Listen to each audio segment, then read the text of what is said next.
Good morning, everyone. I am what I am. I am my own special creation. So come take a look. Give me the hook or the ovation. It's my world that I want to have a little pride in. My world, and it's not a place I have to hide in. Life's not worth a damn till I can say I am what I am.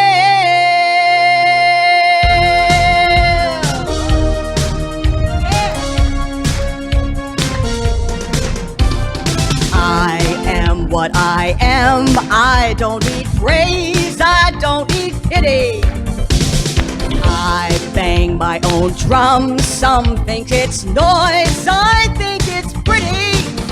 And so what if I love each sparkle and each bangle? Why not try to see things from a different angle?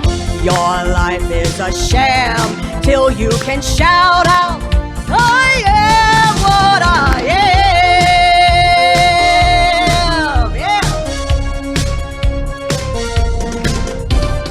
I am what I am, and what I am needs no excuses. I deal my own deck, sometimes the ace, sometimes the deuces. It's one life and there's no return and no deposit. One life, so it's time to open up your closet. Life's not worth a damn till you can shout out, I am what I am.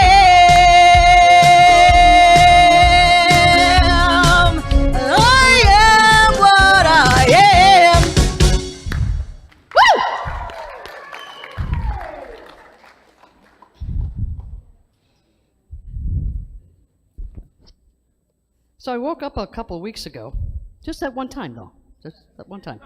And I woke up and I said, you know what, by golly, I'm tired of this. And I did that and I said, I'm done. So I'm wearing jeans from now on. I'm sorry if it offends any of you. This is who I am. I'm a jean gal. I've been wearing jeans my whole life. And the truth is, I'm tired of spending money for dress-up clothes so I can please you guys. You know, I have this much closet with all of these slacks that no longer fit, but they might fit one day. No, they're too big. So I'm not spending money for I have a lot of jeans, and I just love the fact that maybe you don't care, and if I see the love offerings drop off, I may have to reconsider that. But in the meantime, I'm wearing jeans, so thank you for that, in case you wanted to know.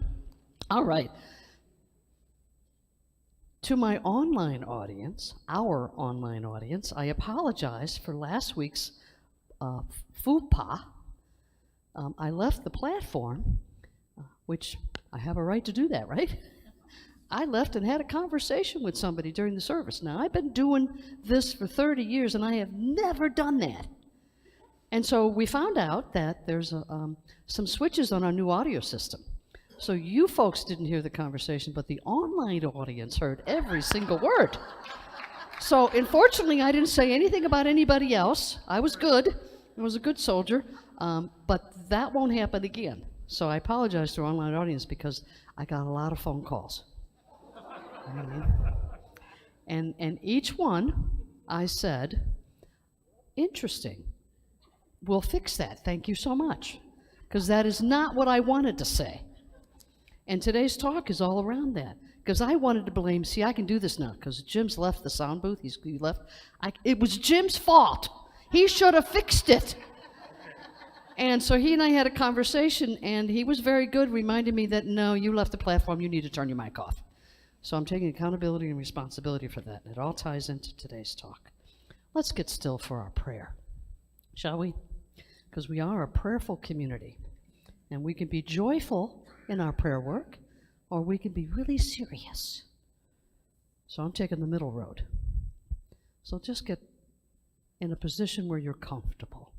I always like to think that putting both feet on the ground is a good place to start, and putting our hands on our thighs to be open and receptive to all that awaits us. Because we do want to hear that still small voice of God. We pray for that. So today's daily word is about trust. I place my trust in God. Few things are a greater comfort than deep and abiding trust in God. When I trust, I move more confidently through life. I feel the wind at my back and am made strong in the face of adversity. In the past, I may have felt disappointed when I misplaced my trust. The things of the world are impermanent. Even people come and go. The truth of God as the one presence and power in the universe, and as my life is everlasting, unchanged and unchanging through all the seasons of life, I place my trust in God. Even as I grow, evolve, and deepen in spiritual understanding, God is always my source, the inspiration I return to again and again.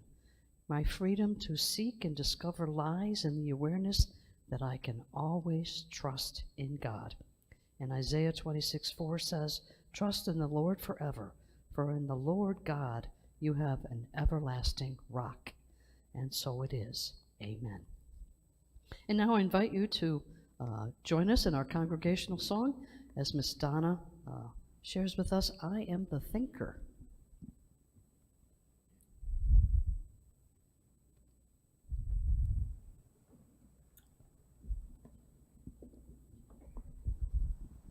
You know, it's all about what you're thinking up here, right?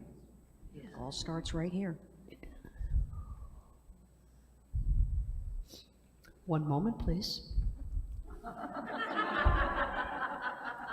You have reached the Unity Spiritual Center. All lines are busy right now.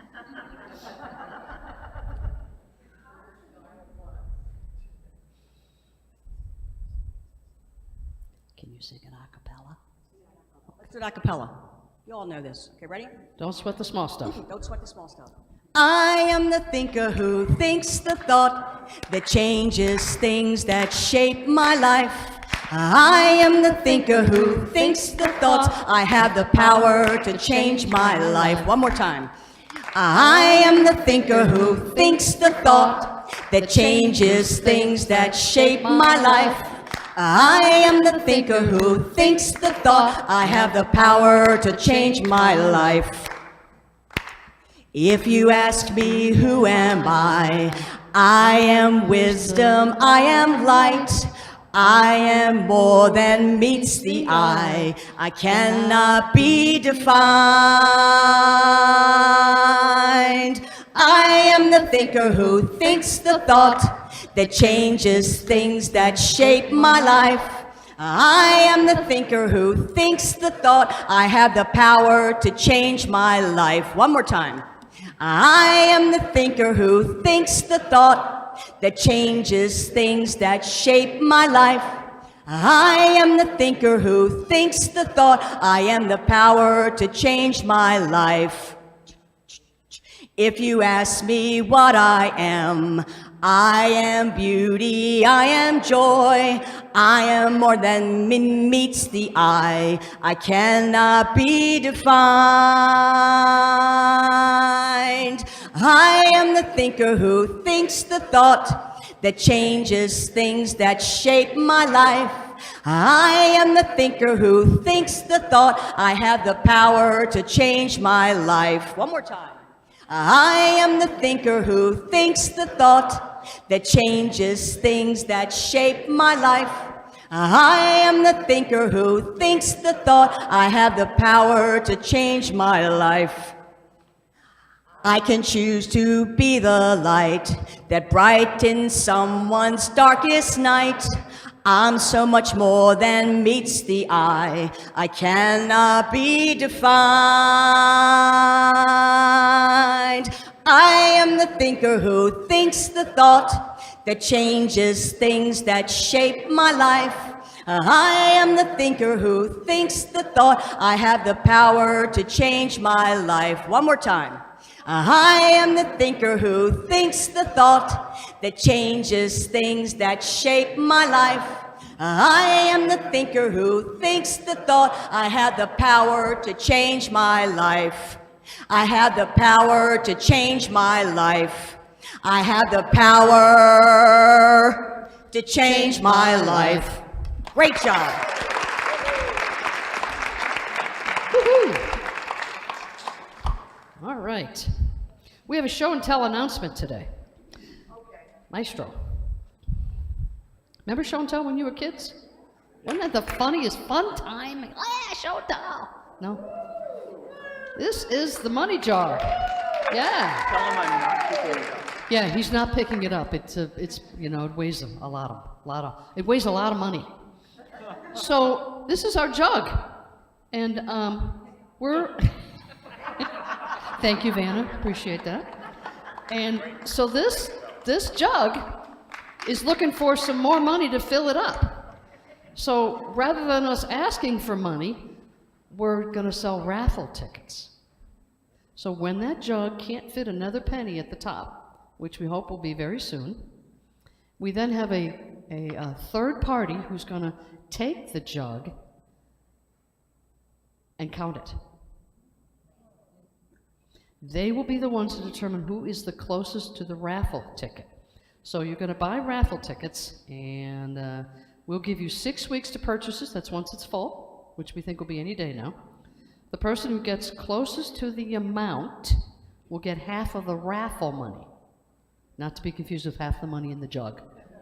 Half the raffle money. Although, who knows how much raffle tickets will sell? You might get more money than half the jug, in which case, very wealthy. Not to be, raffle tickets will be 3 tickets equal to 3 guesses for $5. And you can purchase however many you want of those $5 increments. So that'll happen once that jug is full, and the jug is right outside the door on your way out. All you do is glance down a little bit, there she is. Because it is clearly a she, because she's collecting money. Okay? So, won't be long when it's full, and then we'll have 6 weeks that we sell the raffle tickets. So, look forward to that. We're not going to sell the raffle tickets ahead of time, because how can you determine how much money's in there unless you see the, you know? That'd be a real wild guess. Although we're open to your money, however that unfolds. Thank you. Spirit groups. So Saturday, we're doing a rediscover spirit groups, or discover spirit groups for those of you that are not familiar with it. It turns out I participated in a training for spirit groups, and of course I went in there with an open mind versus me saying, oh man, I've been doing this for 3 years, I know exactly, no, been doing it wrong. And I went, oh, for God's sakes. So we're going to rediscover spirit groups. How many of you have been in spirit groups? Raise your hand all the way high. Lots. I really encourage you folks to show up for it. It won't last 3 hours, but it might. So I want that window. And we'll serve coffee in Danish, so don't come hungry. You know, but sit with us while we view how to do spirit groups and why it's essential to our transformational experience. And we're going to do a mock spirit group while we're there. So those of you that have not participated in one before, you get the feel for that, which is awesome. And then we'll look at what material we want to use next time. I've gotten a couple of different suggestions, so I'm in the question, and we'll provide those materials, and the group gets to decide what book we're going to do. It's not going to start till October. It'll be the fall session, because we canceled the summer session, because the last thing I wanted to do was do spirit groups again and do it incorrectly again, knowing that it wasn't right. That just didn't make any sense to me. So please join us and discover what it means to be a host, a facilitator, what it means to be a participant, how it leads us to our leadership skills. It's good stuff. It's part of our small group ministry. It's very essential to our ministry. So please plan on attending. And don't hesitate to bring, if you've got somebody in your circle that reads self-help books, how many of us have that? I know, for a few of us, bring them too. Because spirit groups is about experiencing a spiritual element that you don't get on Sundays. I only got 20 minutes with you. So, you know, and it can go in one ear and out the other. By the time you got to your car, you're like, what was that talk about? So Spirit Groups is about reinforcing a spiritual element in your life, and we do it 3 times a year. So please plan on joining us. And there's a sign-up sheet in our narthex to do that, and the more bodies we get, the more fun it is, and the more questions get generated, it just becomes an exciting, dynamic event. So plan on coming, and that's from 9 to 12. So you can still do your gig on Saturday, whatever that might be. What's next? Oh gosh, I hope you like our Facebook page. We've got Jackie. Jackie is this, she's in our sound booth. She is a part of our community member. She's probably shaking her head.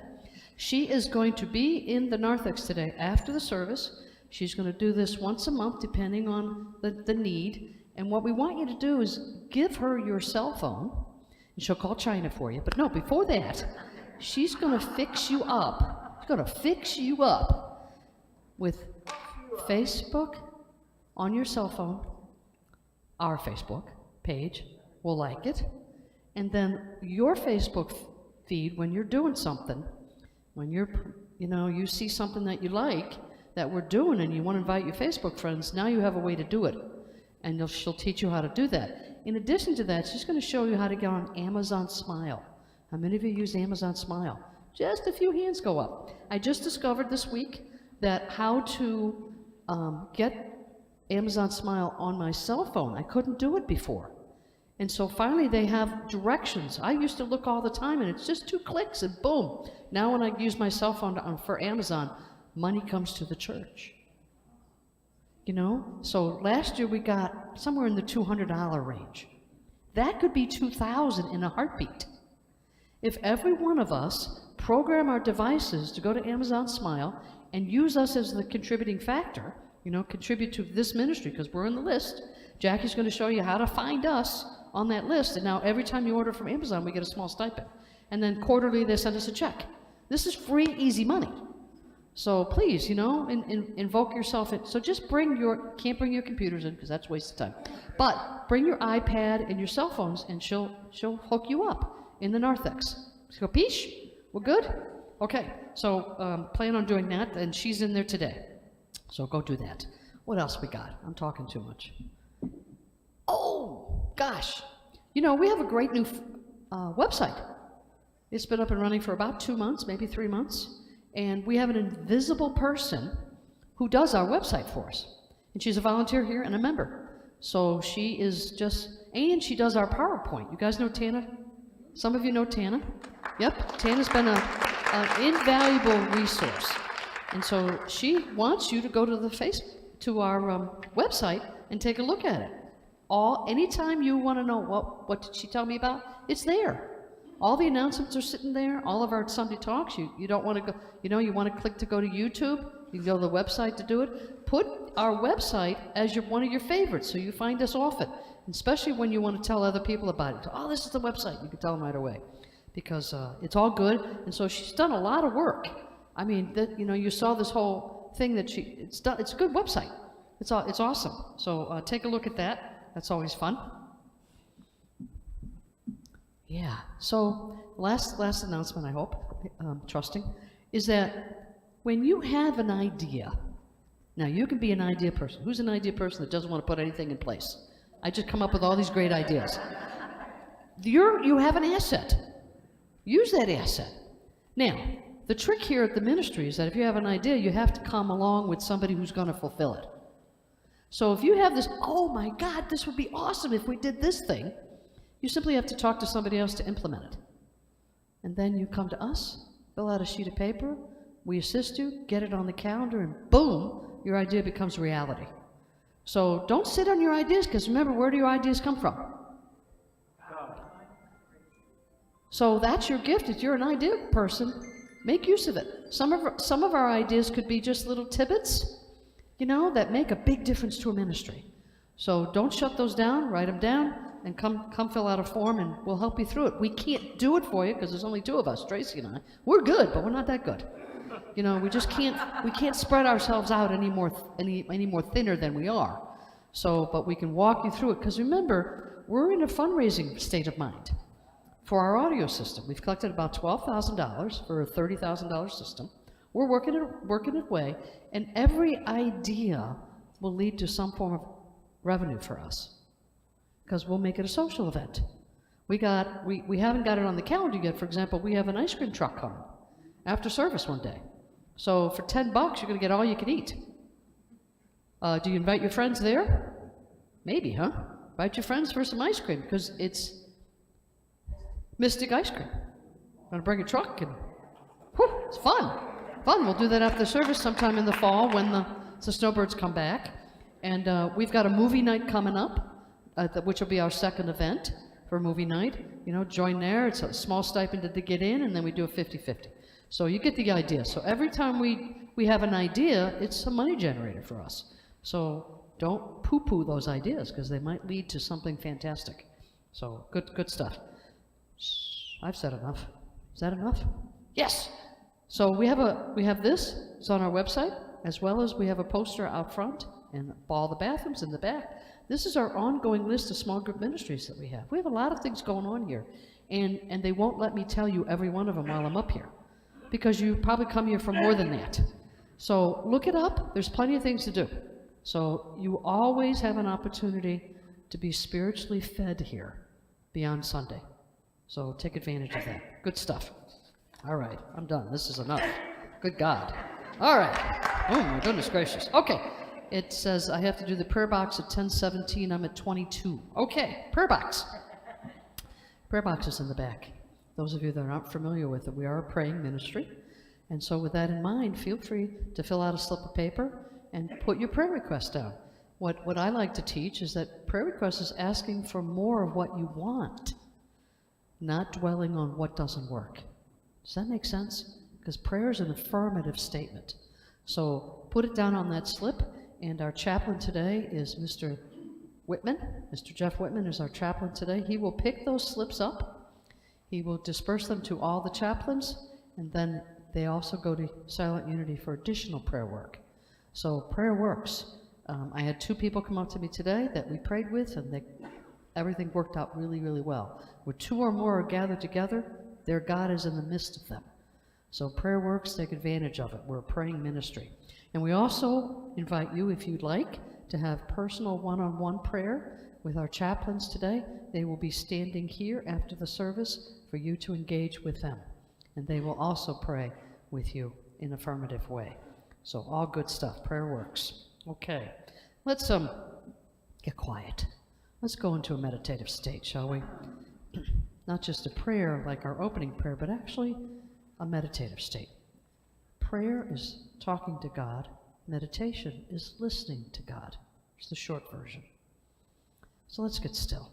And I like to say, assume the position where you're comfortable and allow the chair to support your back so that you can let your shoulders down. You don't have to be rigid.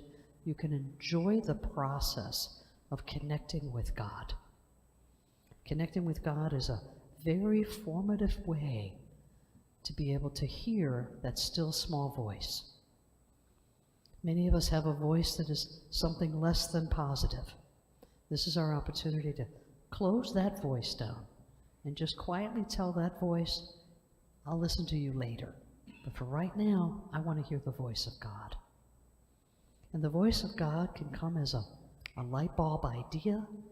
It can come as a thought. It can come as intuition. It can come a week from now, driving down the car, and boom, there's your answer. Our job is to pay attention. So gently close your eyes if you haven't already done so, and if you're comfortable with that. Closing our eyes allows us to shut out the outer world, to take a stand for your own personal growth. Listening to the still small voice of God moves us in a direction of following the guidance of God. When we follow that guidance, all good things happen. We're human beings, and so things happen that we didn't anticipate, and many times it's things that we would prefer not to have happened. But through the grace of God, we can tap into that unlimited resource and walk through that discord, that dis-ease, and find the good. Sometimes it takes us a little while to find that good, but the good is there. when we practice our forgiveness exercises, when we practice our willingness to be wrong about where we think we're headed, we become open and receptive to all that God has in store for us. And when we believe that the path of our experience has already been paved by God, our good is always waiting for us to receive. So we ask now that we continue to shut out the outer world and we go into the silence for a brief pause while we listen to that still small voice.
Ever so gently, come back to this place of now. And in your own special way, give gratitude for this opportunity to just get still with God. And for this we are grateful. And so it is. Amen.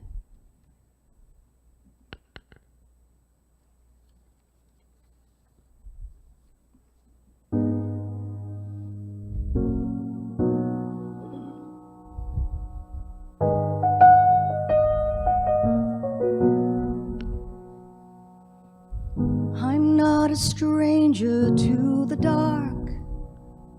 Hide away, they say, 'cause we don't want your broken parts. I've learned to be ashamed of all my scars.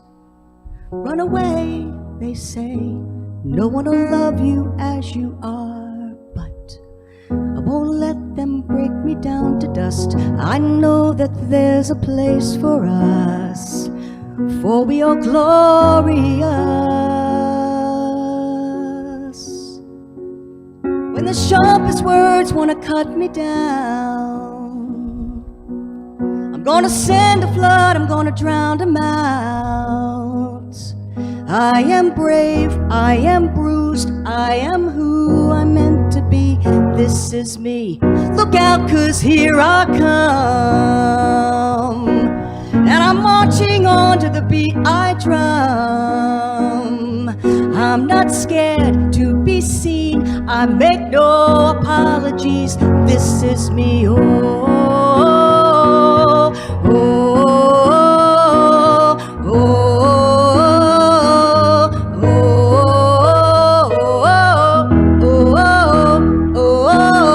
oh, oh. Another round of bullets hits my skin. Well, fire away, 'cause today I won't let the shame sink in. We are bursting through the barricades and reaching for the sun. We are warriors, yes, that's what we become. I won't let them break us down to dust, 'cause I know that there's a place for us, for we are glorious. sharpest words wanna cut me down. I'm gonna send a flood, I'm gonna drown them out. I am brave, I am bruised, I am who I'm meant to be. This is me, look out, 'cause here I come. And I'm marching on to the beat I drum. I'm not scared to be seen, I make no apologies. This is me. This is me. Oh, oh, oh, oh, oh, oh, oh, this is me. And I know that I deserve your love, and there's nothing I'm not worthy of. Oh, oh, oh. When the sharpest words wanna cut me down, I'm gonna send a flood, I'm gonna drown them out. I'm not scared to be seen. This is who I'm meant to be. This is me.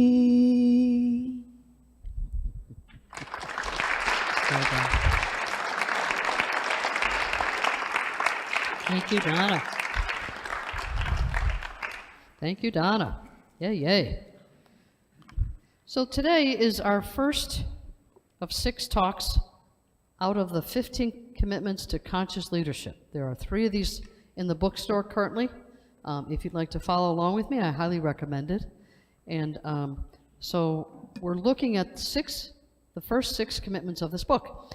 And the first commitment is critical because without this, taking radical responsibility, it's really difficult to do the rest. So these are in a particular order. And so what I want to share with you is the affirmation that goes along with this. And next week, I promise you the affirmation will be up here, just a little bit of a glitch. This is it. I commit to taking full responsibility for the circumstances of my life and for my physical, emotional, mental, and spiritual well-being. I commit to supporting others to take full responsibility for their lives. Now, the truth is that we've all heard this before about taking responsibility for your life. Easier said than done. Those are words, and we can take responsibility for some of the things and we feel comfortable about it. But as human beings, when our health becomes an issue, or we get into a scuffle with somebody that we start to think it's not our responsibility. A different character for us comes in. Here's the opposite side of that affirmation. I commit to blaming others and myself for what is wrong in the world. I commit to being a victim, villain, or a hero, taking more or less than 100% responsibility. That we've all got down. Blaming others for what happens in our life is the human element. And our society is built on that. Republicans, I know what's right. The Democrats, I know what's right. Environment, I know what's wrong. I know what's right. We blame. It's hard. How do we take full responsibility for what's going on? So some of us will buy disposable this or something that, we'll try to take the environment and try to be conscious and not take bottled waters. We try to do things, but while we're doing it, we're blaming others that are not doing it. Some of us believe we should be vegetarians, and we start to push the envelope when we see somebody eating cows, right? It's a natural element, and here's the crux of it. And we're going to watch a video. Here's the crux of it. I want to be right. That's what precedes our ability to take 100% radical responsibility for everything that happens in our life. And the hard part is we're pretty sure we're right. So why do we want to give it up? The moment you feel that, there's something for us to look at. Because nobody cares whether you're right or not. Because they want to be right. So then you have each of you competing for who gets to be right more. And eventually somebody gives way depending if they're dealing with a bully. How many of us have had bullies in your lives? Oh, please, everybody raise your hand, raise it up high. And if you don't know what a bully is, God bless you. If you've ever been in corporate America, my God, a bully, in my opinion, is someone who never gives the position up, continues to push and push and push. You know, you remember when you were a kid and you asked mommy for something and she said no, then you went to daddy, and as a smart man he said, talk to your mother, right? Or if he said yes, uh-oh. But if they both said no, you'd wait a couple of hours, try it again. And if that didn't work, you'd wait a couple of days, try it again. And again and again and again. That's a bully. They wear you down with their insistence on something. Show the video, Miss Pam. Pam is our backup, third tier backup in our video. Are you taking your 100% responsibility? Brought to you by the Conscious Leadership Group. Find them on the web at www.conscious.is. Most people, teams, and organizations think of responsibility as a pie. Like all pies, this pie gets cut into pieces. To see pie cutting in action, just think of an issue facing your team. For example, in the world of healthcare, one typical drama is timeliness in the operating room. The health and well-being of patients, the stress of the clinical staff, and the financial success of the department are all affected by the ability to make and keep a schedule. However, many ORs have been known to run behind schedule. When this happens and teams go below the line, everyone starts blaming everyone else for being tardy. Typically, the responsibility pie gets divided up. Surgeons blame the anesthesiologist for pushing cases later in the day. Anesthesiologists blame surgeons because they never have their patients ready on time. Administrators blame physicians for expecting special treatment and making demands. There's also a slice of the blame pie for nurses, who are perceived as slow to turn the rooms, the cleaning team for not working fast enough, and the system, for example, the man, for creating all kinds of meaningless rules for the OR. This is dividing the pie of responsibility. From below the line, there is 100% responsibility, represented by the whole pie, and then there are portions of responsibility that get assigned to everyone who participated in the issue. In drama, responsibility is something that is assigned, and it's assigned to those who are to blame for what went wrong. In some cases, people assign themselves or others a small piece of the pie, which is less than 100% responsibility, and in other cases, more than the whole pie, and that is more than 100% responsibility. From above the line, a new, radical approach to responsibility emerges. In present, responsibility is not something that gets assigned. Rather, it is something that is taken. From above the line, everybody involved in the issue can take responsibility for what is occurring. And from above the line, there isn't just one pie, but rather there are as many pies as there are people touching the issue. Instead of one pie of 100% responsibility being divided amongst many people, every person takes their own 100% responsibility. In other words, if there are 20 people who touch the issue of timeliness in the surgical suite, there are 20 pies of 100% responsibility, so that everyone who is willing can take 100% responsibility for what is occurring. One key to creating a culture where people take radical responsibility is to commit to seeing everything as a learning and growth opportunity. From this consciousness, there are no problems or mistakes for which blame must be assigned. There are only learning opportunities, perfectly suited to each individual and team's greatest growth edge. Here is what radical responsibility looks like for a surgical team committed to learning and growing. The surgeon says, "I want to take responsibility for this case, starting 15 minutes late. I overbooked my schedule and didn't allow enough time to really talk to and prep the patient. I see this as a pattern in my work, and I commit to creating enough time to get each patient ready for surgery." The anesthesiologist might say, "I too want to take my 100% responsibility and get my learnings. I can see that I've created a story that our culture just runs behind schedule, and so I make decisions about scheduling cases for later in the day. I see that adapting my decisions to this story about the culture is actually an excuse and doesn't allow me to take my 100% responsibility for assuring that the OR runs efficiently, and I commit to scheduling cases with that goal in mind." The nurses and cleaning teams say, "Our piece of the pie is that we are not really working together to create the most efficient means for turning the OR between patients. We're going to have a meeting to identify processes that can create greater time efficiencies." Administrators could say, "Our piece in creating the drama is that we have created and enforced more rules rather than really listen to all of you who are working in the OR every day. We commit to listen more and legislate less. Whenever teams claim 100% responsibility and end blame and criticism, real breakthroughs occur. Issues get resolved, teams function more skillfully together, and stress decreases dramatically. So, are you taking your 100% responsibility?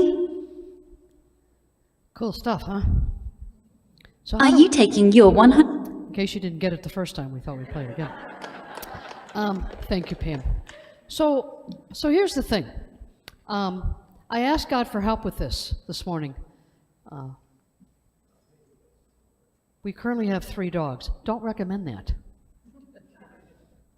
And all 3 of them have a whole different set of energy when walking. I mean, it's just... So I'm out walking the dog this morning. And we actually asked somebody to help us. It got so bad. Anyway, the guest that was helping us walk the dog said, so you guys have attic stairs, right, in your new house? It came with the house, and it did not. And we knew that when we purchased it, so no surprise there. So when I knew we wanted this house, I said to my beloved, can we order the stairs now? Oh, we don't have to do that. Oh, I think we do. I think there's going to be a supply chain issue, and we need to order those stairs. No. The stairs we're number 40 on people who are waiting for stairs because there's a supply chain issue. So I got that notice last week, and I came to church, and I was fortunately able to ask Fran for a ladder that would work to get up there because it's 12 feet high, you know. So I brought the ladder home. But I brought the whole ladder home going, you know what, if she'd done what I told her to do, I wouldn't have this issue. You know, I'd be at least 6 weeks earlier. So I was playing the blame game. I was blaming for not getting it. And she played the victim really good, you know. And then I became the hero by bringing the ladder home. Because now it's okay to wait for the stairs. So this is a simple dialogue that happened between, but I definitely blamed her for it. I wasn't taking any accountability and responsibility for it. Then I have another example. This happened this morning. So 2 weeks ago, someone asked me who my backup was for the sound booth. And I am right in this dialogue. Oh, of course I have a backup plan. You know, thinking, I might want to look at a backup plan. And I had a backup plan. You know, if Stormy isn't available, I've got Jackie to handle it. You know, if Tina's not available, I got Diane Duffett to handle it. If Jim's not available, I'm screwed. Guess who isn't available today? Mr. Jim. Life happens, right? So I blamed Donna for reminding me that I didn't have a backup team. That was the first person I blamed. And I went into the whole dramatics. I became the victim, because now I have to fix it. Then I became the hero, because I fixed it. The whole time, I'm in below-the-line behavior. Because where is the 100% responsibility coming? So I had to rethink that through. And in this book, he gives a wonderful, blame is a powerful motivator, like its cousin, guilt and shame. You know, we have a way of making sure that we're never the cause, hence the blame. And we're very, very good at it as humans. It's easy to take that route because we've done it for so long. So for me to stand up here as your minister and ask you to shift to 100% radical responsibility is a big step in your spiritual unfoldment. Because how do I take responsibility when I'm going to have a kidney removed? Is it my fault that the kidney's been removed? Now, when I first got into Unity, this was the second thing that I was taught. The first was I don't inherit sickness or disease, right? Myrtle Fillmore taught that very clearly. You do not inherit sickness or disease. So when I go to the doctors and they want to know what my family history is, I say, I don't know. Because I don't want to taint them with looking at what my brother had or my mom or my dad into thinking that I have that. Treat me on my own stance and tell me what's going on, whatever that is, right? So I live my life like that. I do not have any of the things that my mom, dad, or brothers have. You know, maybe it's the water, I don't know, but I think it's my thinking that I choose not to fall into that trap that I inherit sickness or any kind of disease. I create my own sickness and disease. I don't need to inherit it. And that's the blame. See, how many of us have said, well, I have this because, well, my mom had it? Raise your hand. We blame a family member for what we have. That's the blame. Now, you can go back and you get to be right with this. You can go back and follow the history. Yep, my mom had that. Her mom had it. You know, go back through history and see, that's why I have it. You get to be right. Versus looking at how you bought into that thinking and your body followed suit and gave you what you gave your attention to. Because what you give your attention to grows. What you give your attention to grows. It's one of the unity principles. So what are you focusing most on? The dis-ease, or are you focusing on the forgiveness needed? Or the shift in thinking? You see, it all connects. And you get to be right, you inherit disease, or you get to be wrong, you get to choose. And you do choose. Now, for some of us, that's really hard to digest and say, what? But if you go out, take yourself out of the blame game and just simply shift, rather than blaming yourself for what you have, because that's it's metaphysical malpractice. What unity teaches is that once you become aware of something that is not working correctly in your life and you shift over to the principle of truth, your body changes with your mind thinking. Your mind generates what you give it attention to. And we don't know what we're giving it attention to because we're so busy in the busyness. So taking 100% responsibility for our life is a radical step. But when we take it, baby steps, maybe big steps, it changes the way we operate within the universe. It's an amazing thing. You know, you remember that scene from Sally and Harry where she says, well, I want what she had. Right? That's how you honor the second half of this. I commit to supporting others to take full responsibility for their lives. The best way you can help another person is to demonstrate it in your own life. When they start seeing you say, okay, I'm going to shift gears because I don't want to forget this. How many of you ladies, and forgive me for dividing it, but this is relevant for our age factor, were taught to say I'm sorry even when you weren't sorry?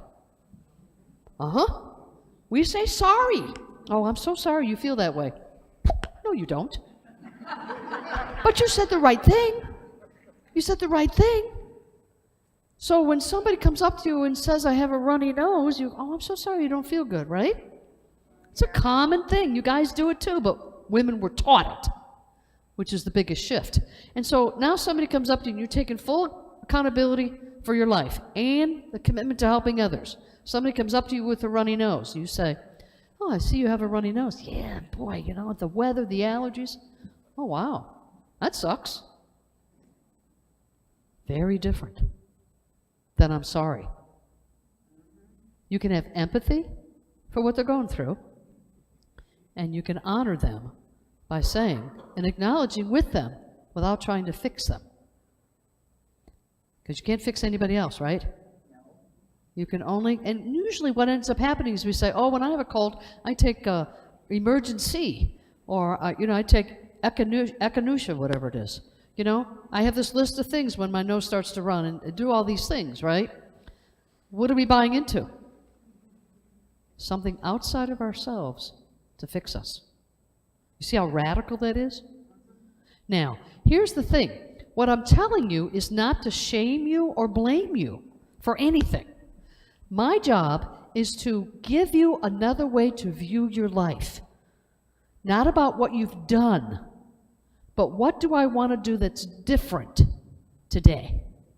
And that's taking radical responsibility for everything. And when we do that, become aware of what our consciousness is bringing forth, we have a transformational experience. Some of us are cancer survivors. Yeah. several in the Congregation of Cancer Survivors.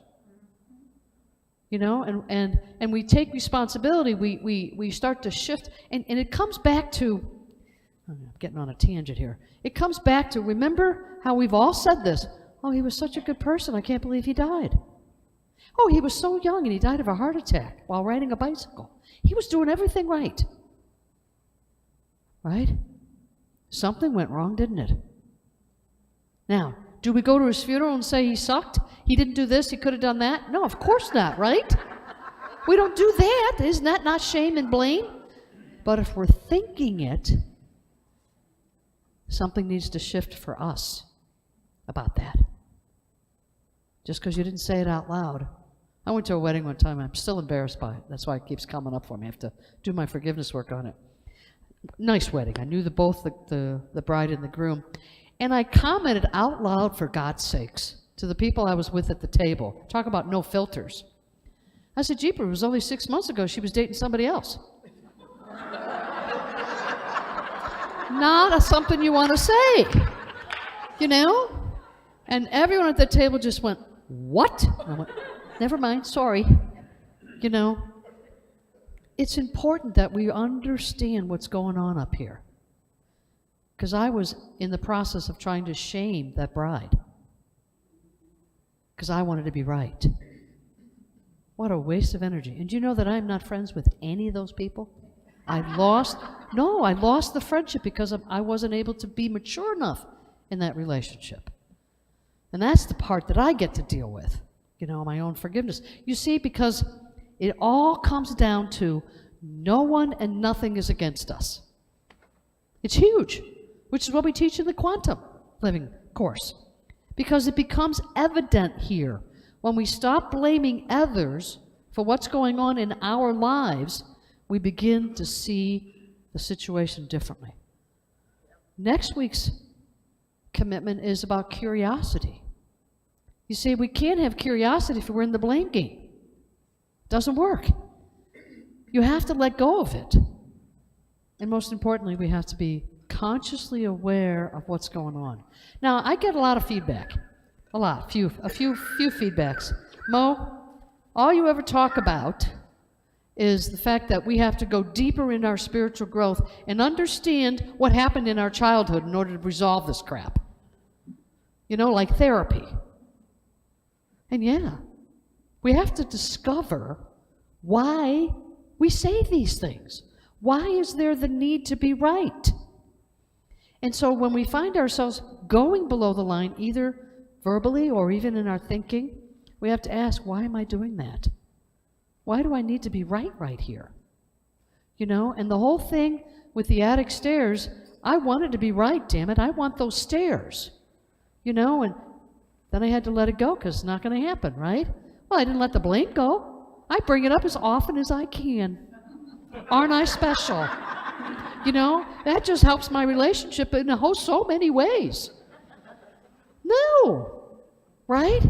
Just so I get to point it out again. So when I saw myself doing that this morning, I said, okay, the homework is, no. The homework is identify the issue, which I have. I got this whole stair thing. And he says in the book, and please feel free to buy this book on page 56. It's a great work exercise. He says, think of the situation and really go to town on it. Do all the blame. You know, really dramatically expose how ridiculous the blaming is. That's step one. I've done that. Got that down. Number two, step into 100% responsibility. Okay, what does he want me to do here? Physically find a place in the room that represents your internal shift to being 100% responsibility for the situation.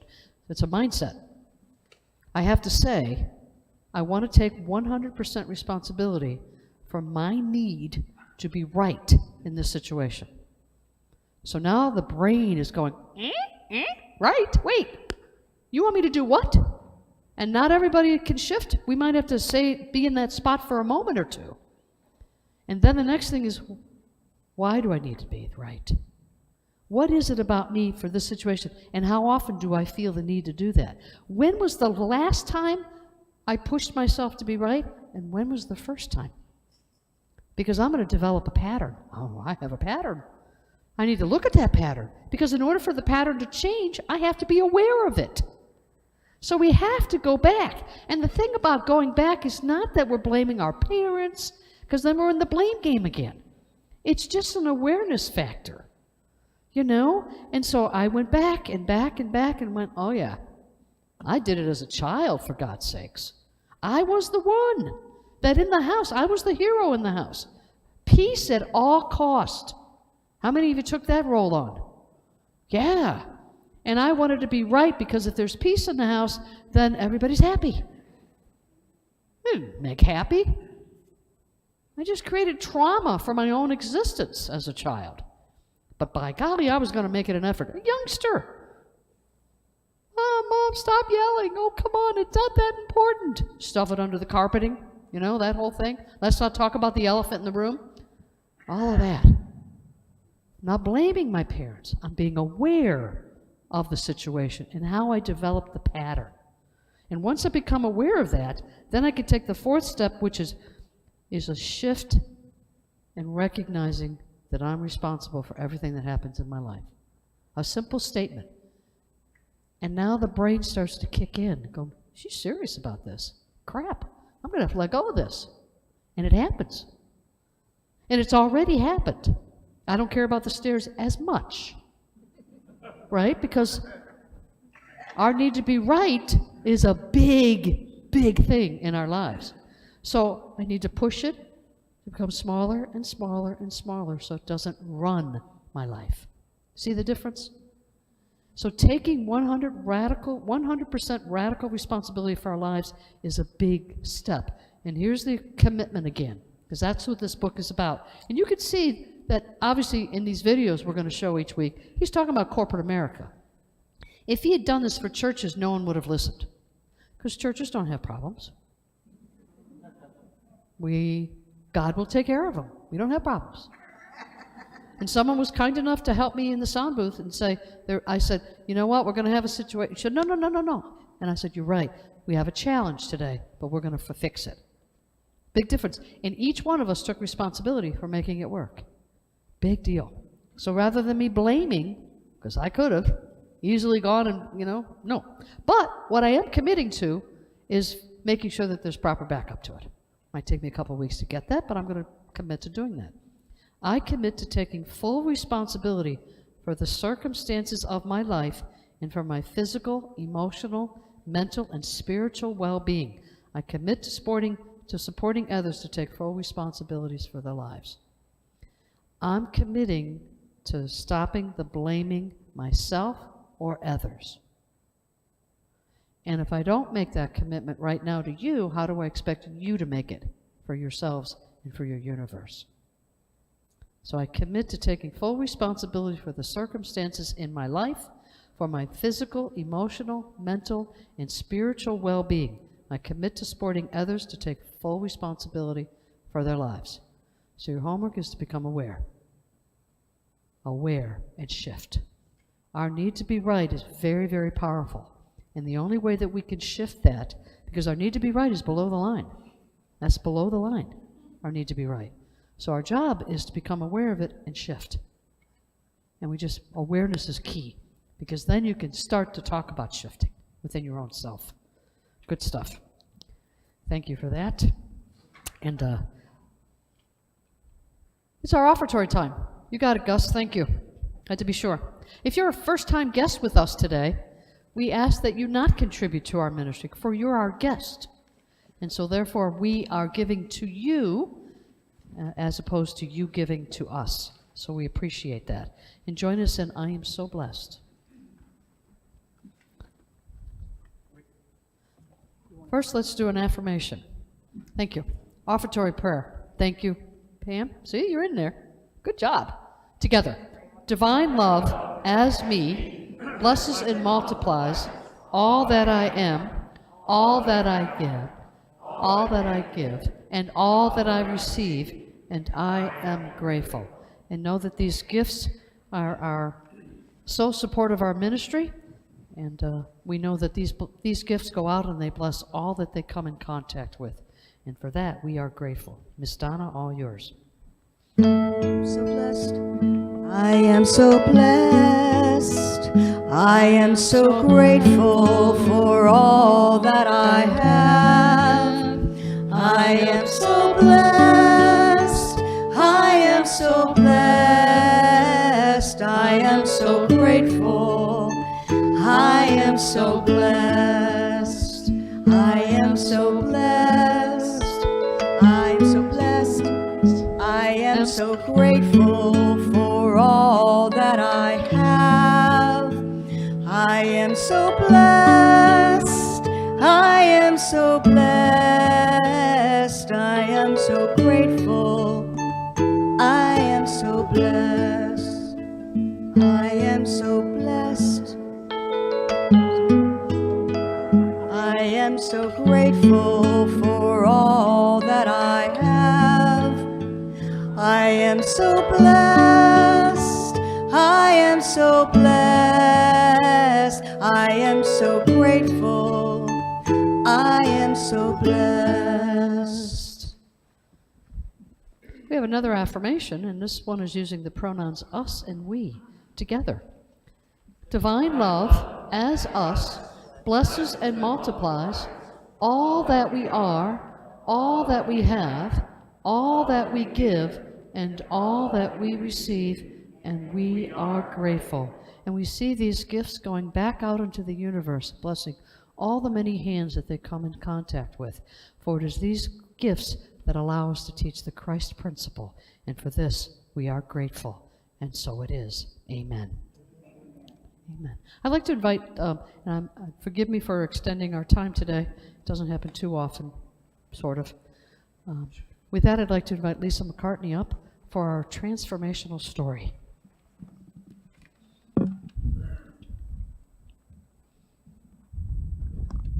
Good morning. Almost 9 years ago now, my father passed away, and I started searching for a church that I could feel comfortable in and take my grief away. I was feeling lost and started asking the deeper questions about life and death. I had visited many churches looking for answers and couldn't find a church that I felt comfortable with. One day, my mom attended a yoga class at Unity in Citrus County, and she told me about the flags hanging in the church that had wording she thought I would resonate with. I decided to attend and felt right at home right off the bat. I felt a sense of peace and contentment. I started going to service and attending classes that opened me up to a new way of thought. I learned about the flags my mom spoke of, and now know that those flags represented the 12 powers of my soul. With that, I started a journey within myself through meditation and learned I had a continuous negative thought about myself in the back of my head, stating, "You are not good enough." I realized that was a huge roadblock in my spiritual growth and knew I had to find a way to heal myself from the negative thoughts within me. I began my healing journey, which I originally thought would come from the outside of myself, but I realized through meditation practice that I learned from Unity that the healing truly had to come from within me. Starting a meditation practice was at first a difficult one because I couldn't sit still and had a hard time focusing. I tried all different types of meditation, such as a walking meditation, candlelight meditation, a chocolate meditation, and which is very good, and finally a guided meditation, which is truly what resonated with me. I now meditate each morning. Sometimes it's for 10 minutes and other times it's for 30 minutes. I value the time that I have with God each morning. It starts my day off on a positive note, and I feel plugged in. Through my continued meditation practice, joining small groups, reading spiritual books, attending more in-depth classes such as the Q process, I have been able to heal and release the major roadblocks that prevented me from being my whole self and feeling true joy. Today, I still deal with the speed bumps of life, but I have an incredible relationship with God and know that I can deal with anything that comes my way. In 2016, I found my new home here at Unity Spiritual Center and felt so welcomed. When the pandemic hit and I did not attend church for quite a period of time, I once again started a search for a new church. I was questioning where I belonged and attended a few other churches throughout that period of time. What I found is the truth within my heart that I belong to this spiritual home. And when I came back, you all welcomed me with open arms and open hearts. This I am truly grateful for. Just recently, I took the Q Process course with Reverend Mo and felt transformed once again. I believe in and enjoyed the Q Process so much that I've decided to become a certified coach. Thank you for letting me share. Thank you. Yeah. Amen. Amen. Amen. Thank you, Lisa. Thank you. And if anybody is called to do a transformational story, just call the office and get yourself hooked up with me and let's talk about it. There's a lot of transformational experiences that are taking place in this ministry. And the more we share that with others, it's not so much the standing up here and sharing it. It has to do with standing up here and sharing it with people who don't know that they can be transformed, that things can happen for them, because how many of us came here searching for that home that we felt comfortable with? So now that you're here and you found your home, your transformation begins. And so feel free to contact me for that. And with that, why don't we stand for guests? We have any guests here for the first time? Well, he's not willing to share. Stay. There we go. Thank you. I'm like, we have a prayer for you. We have a blessing for you. Can you handle it? Okay, good. Together. We love you. We bless you. We appreciate you. And we behold the Christ as you. And so it is. Amen. And thank you for joining us. And I hope you filled out a welcome card. If you didn't fill out a welcome card, please do so on your exit. And feel free to join us in the community room for a cup of coffee and a Danish or two, or three or four. Let's stand up for our closing hymn, our prayer for protection, and our peace song. Let there be peace on earth, and let it begin with me. Let there be peace on earth, the peace that was meant to be, with God as creator, family all are we. Let us walk with each other in perfect harmony. Let peace begin with me. Let this be the moment now.